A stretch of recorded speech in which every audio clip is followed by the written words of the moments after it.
I know that many of you have been waiting for the magic video that goes over balance poses, and I'm sorry it's taken me so long to get this recorded for you this week, but I'm here at Kent State University, and they have been kind enough to let me use their studio to go over the balance poses that we worked on this week, for those of you who weren't there, and for those of you who like to follow along. So we're going to start with our very basic tree pose, Vrikshasana. So when we're doing tree pose, we want to start out in mountain pose, hips squared, everything nice and tall, and we have three choices for where we're going to place our foot. We could place our foot on the inside of our ankle, but not leaning on the ankle, all the way onto the calf, or all the way up onto the thigh. Wherever we choose to place that foot, we need the knee open, we need to be tall through the whole of the body, and then we can choose our arm placement. Check yourself and make sure your hip's not popping out to the side. We want to be growing a tall tree here. So you can choose to leave your arms down, place them on your hips, bring them to heart center, or reach the arms up overhead. If we do this, remember our shoulders sink down away from the body so that we're not hunching our shoulders up to our head.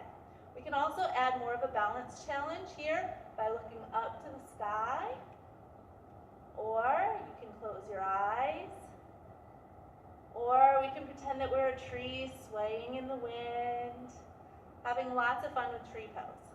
The thing about our balance poses is we're trying to create balance on both sides of the body.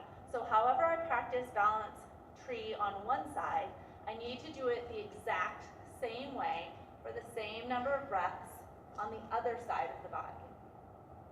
This way, my weak side, which is whichever side I feel more unbalanced on, it's going to play catch up to and work harder and get stronger to match the strong side. All right, so we got tree pose. That's number 1 of 7. The next pose we're going to do is dancer pose. So I'm going to show you this one from the side. We're going to bring one foot up, and this is going to be just like our bow pose that we practiced last week. We're going to push our foot into the hand using the other arm as a counterbalance, and we're going to keep pushing the foot into the hand until we hinge forward into bow pose. The main goal here is to get that nice arching position, opening up the chest, using those back muscles.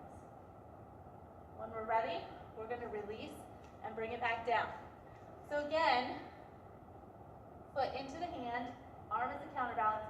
Remember, we never pull on the foot, we use the foot to push into the hand, opening up the body. Remember, we're going to hold these for 3 to 5 breaths on each side as we're new to these poses. Our next pose is extended hand to big toe. So Utthita Hasta Padangusthasana. This one is very self-explanatory. We are going to choose one phase to stay with depending upon our current level of flexibility and balance. So you may choose to stand right here and work on your balance here. You may choose to make a Spock hand, separating between the middle and the ring fingers, bringing down to the big toe, wrapping those first 2 fingers around and standing up tall. We don't want to be hunched over here. We want to be nice and tall. If this is where our balance challenge is, this is where we stay. If we can do a little bit more, we're going to extend the leg out, and if we can do even more, we're going to extend out to the side. We want to, if we are all the way out to the side, still make sure that we're standing nice and tall, and again, holding for 3 to 5 breaths. 3 poses down, 4 to go. Our next one is going to be eagle pose, or Garudasana. So in eagle pose, we are going to bring one leg across, and it's a binding pose. So in binding poses, we get a huge release when we come out of the poses. In binding poses, we're going to wrap around one leg, and for the leg part, we're going to squat down with the leg wrapped. There's another part to eagle. We also have to do the arm. So whichever leg was supporting, that arm comes up and matches. The other arm comes around and high fives to the best of our ability. And then we're going to reach the arms up to open up the back muscles.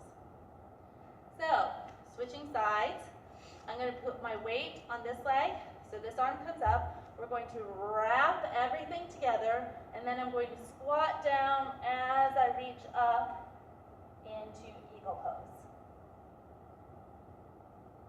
Slowly releasing. We've got eagle, we've got tree, we've got dancer / lord of the dance, we've got extended hand to big toe.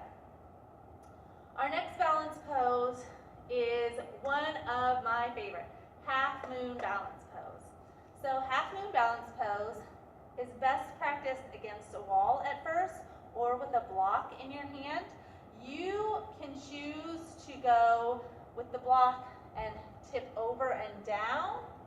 We're going to imagine that I'm holding a block here.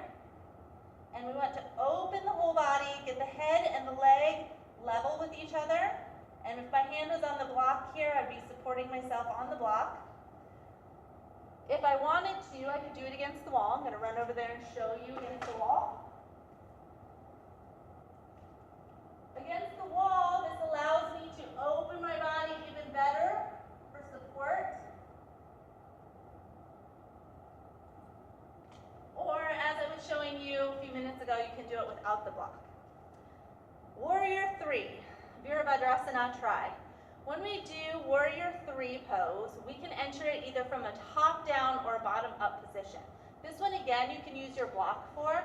So if you have your block, you might start with the block down on the mat here, and then you extend one leg out behind with the toe pointed down, and bring the body up to either the full Warrior 3 position, an airplane position, or a speed skater position. Wherever you're going to be, we want the head and the back leg level with each other, and I'm going to try and do this facing you so you can see a little bit better. We want the hips to be level with each other. A lot of you are going to want to rotate out to the side. We need the hips rotated down so that the body is nice and level. All right, last pose.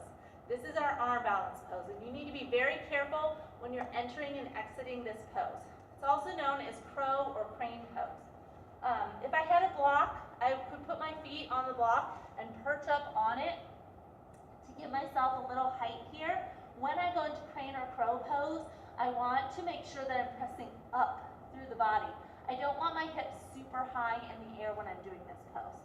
So I'm going to rock forward so that my hips aren't too much higher than my head, and I'm going to push up, bringing the toes off of the mat. Another way that we can practice this, I'm going to grab a block for this one, is to put the block in front, a little further in front than you think it needs to be, and we're going to rock forward to get the forehead onto the block. Using it for a little bit of balance, trying not to get our hips too high in the air. The benefit to bringing our knees up higher on the arm is that our hips will level off a little bit better. Again, you don't want to jump forward into this pose. You want to be pressing the body up, using the abdominal and the rest of your core muscles to pull up through there. And since we missed them in our last video, I'm going to throw in 2 extra poses that are a little bit balanced poses because they require you to be a little bit tightrope walking. The first of those is crescent. In crescent pose, we start out in our lunge position, and we're going to arch up, making that beautiful crescent moon shape in the back of our body. We can also modify this and do modified crescent with our knee down.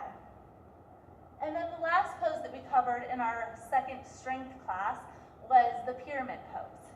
We're going to place both legs straight with heels down as if we were tightrope walking.